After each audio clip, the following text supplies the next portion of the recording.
Déjà pleine de la rue Zizi, objectif libération totale de Bukavu, Wazalendo, vivant, Uvira. Le maire de la ville et son équipe s'installent dans la ville dans le cadre du rétablissement de l'autorité de l'État. Un signal fort et encourageant pour la nation. Moi, c'est Nishimo Nelly, je suis partie dans la communauté de Banyamulenge. Mimi nimezaliwa kwanza Kongo, nimezaliwa hapa Uvira. Siwezi hesabia. Tukiona hata miaka yenye nimezaliwa na niko nao maki hapa niko na 17 ans. Jewe nyitwa Nishimo Nelly, ndi umunyamurenge, ndi umugorora w'abasizana.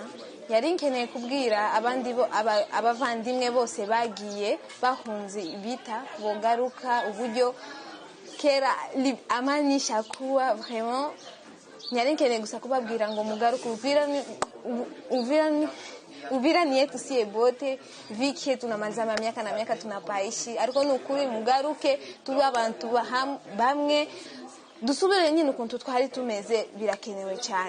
Des milliers de jeunes Congolais venus de tous les horizons ont rejoint aujourd'hui le centre de formation de Kibomango, preuve de leur engagement et de leur détermination à servir le pays. Après plus de 6 mois d'attente au camp Kokolo, l'intervention de maman Marthe Kazalu auprès des autorités a permis de débloquer la situation et de faciliter leur déploiement. Cet élan démontre clairement que la jeunesse congolaise est désormais éveillée, organisée et vigilante. Le temps de l'impunité et de l'oubli est révolu. Les jeunes se lèvent, agissent et exigent des réponses concrètes. C'est un pas important vers la responsabilité, la justice et le renforcement de l'État.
RDC, Davos.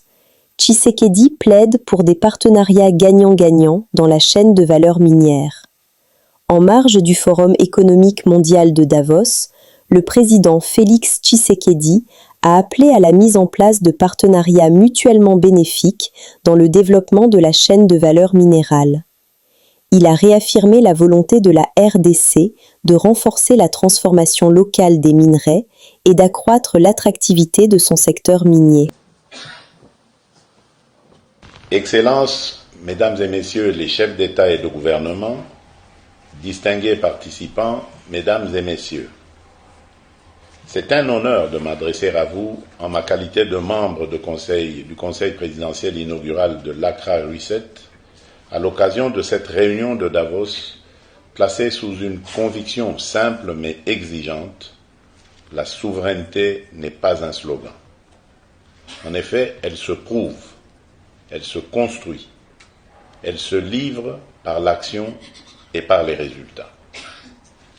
Pour la République démocratique du Congo et pour l'ensemble de la région des Grands Lacs, cette souveraineté d'exécution commence par une vérité que nous devons désormais rendre pleinement investissable: la paix et l'harmonie ne se consolident pas par des déclarations seules.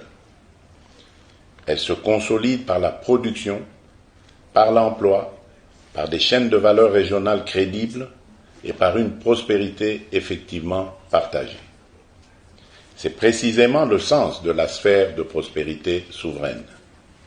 Une plateforme géoéconomique minimale viable dans laquelle des États voisins coordonnent leurs politiques publiques, leurs investissements et leurs standards afin de libérer les chaînes de valeur transfrontalières, d'intégrer les marchés régionaux et d'augmenter la résilience collective dans un environnement mondial devenu plus complexe.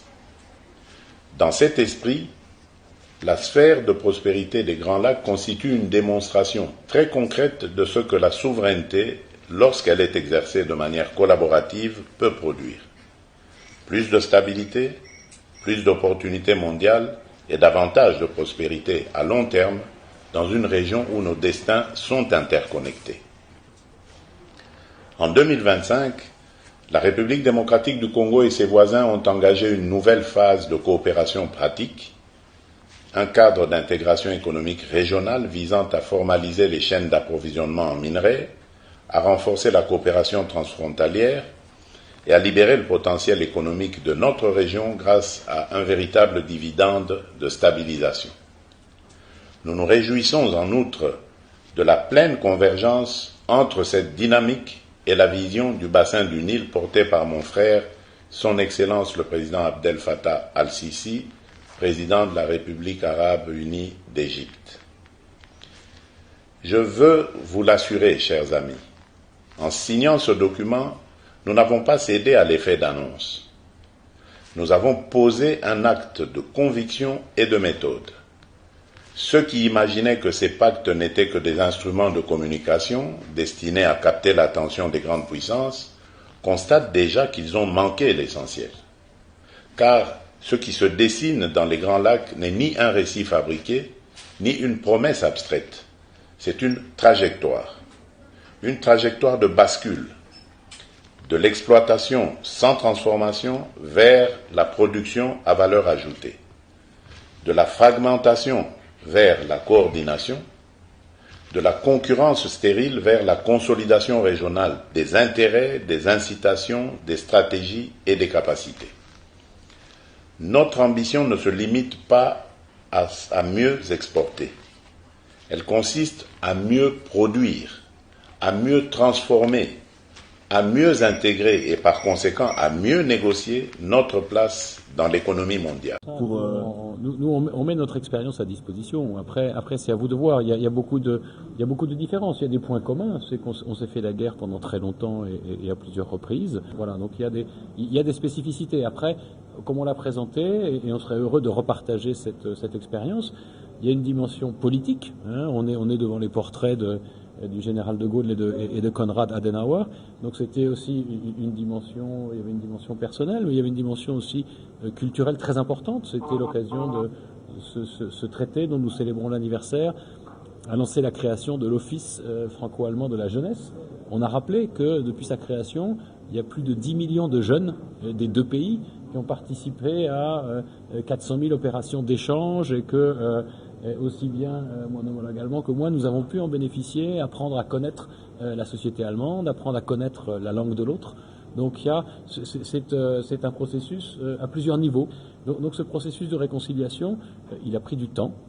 Il a été poussé par une volonté politique, mais comme l'a souligné pendant les débats mon homologue, l'ambassadeur d'Allemagne, c'était pas simplement les deux chefs d'État, c'était aussi des personnalités, des intellectuels, des personnalités politiques qui n'étaient pas de niveau de chef d'État, mais qui ont toutes à leur niveau plaidé. Donc il y a un aspect politique, il y a un aspect économique, il y a un aspect culturel et humain.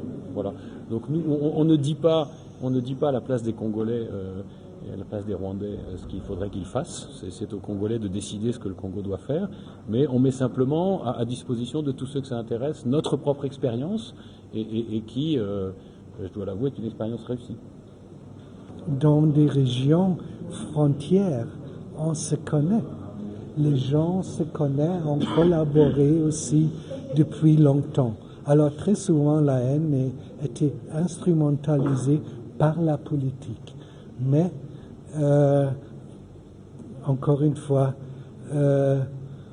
qu'est-ce qu'il faut faire? Et aussi ici à l'Est, une fois on a un accord de paix, vraiment investir aussi que vraiment les gens, par les groupes de la société civile, toutes sortes des hommes d'affaires ont un échange, se rencontrent et voient, oui, nous sommes d'abord tous les êtres humains et après peut-être rwandais ou allemands ou français ou congolais, mais nous sommes voisins. Et comme dans une maison, on devrait vivre ensemble et même si c'est le meilleur cas comme amis. Laissons-nous vivre ensemble comme des amis. Nilikuwa nishakaacha depuis alinifungaka tu wengine ndio akaniacha ndio nikahamia mara moja hapa nikachia historia zamani, lakini na mimi nazoea kauza sasa yenyewe nani bo mimi nauza ile wanajamanaja vile shuna niko na kanani tuko kupesha unaniachia. Cet après-midi, c'est l'auditeur militaire des garnisons de Béni qui est venu présenter au gouverneur du Nord Kivu un groupe de voleurs des motos qui viennent de Butembo et ils ont leur refuge ou leur cachette ici en ville de Béni. Parmi eux, il y a beaucoup de récidivistes, notamment monsieur Jojo qui était d'ailleurs très recherché et il a été attrapé dans une opération il y a 2 jours. Les agents de l'ordre sont allés le tirer jusque dans sa cachette. Avec lui, il y avait d'autres complices qui s'étaient cachés même dans les plafonds. Un bon coup de filet de services de sécurité qui ont donc concouru ou qui ont répondu à l'appel de la population qui crie actuellement aux actions de vol, de meurtre, etc. Donc ces hommes qui ont été attrapés et qui ont été déférés devant l'auditeur militaire des garnisons de Béni vont être jugés à Butembo, d'où ils ont commis beaucoup de forfaits. Il y a eu des vols de motos et quelquefois avec meurtre. Ces hommes-là vont être rapatriés à Butembo dans une audience foraine. Ils seront jugés et ils vont répondre de leurs actes. L'auditeur militaire des garnisons a dit qu'ils viennent de Butembo où ils ont opéré plusieurs fois. Parmi eux, il y a des récidivistes et ils seront jugés dans une audience foraine à Butembo où ils seront acheminés très bientôt. À Béni, comme à Butembo, comme aussi à Lubero, en tout cas, le gouverneur militaire du Nord Kivu ne dort pas. Il a tous les services entre ses mains et avec tous les services, il remet terre et ciel pour trouver la paix et la quiétude en faveur de la population. Nous sommes arrivés à la fin de cette édition. Merci à vous de nous avoir suivis jusqu'ici. Si vous avez apprécié ces contenus, n'oubliez pas de vous abonner à notre chaîne, d'activer la cloche de notification pour ne rien manquer de nos prochaines vidéos. Likez et partagez cette vidéo. On se retrouve très prochainement. À bientôt.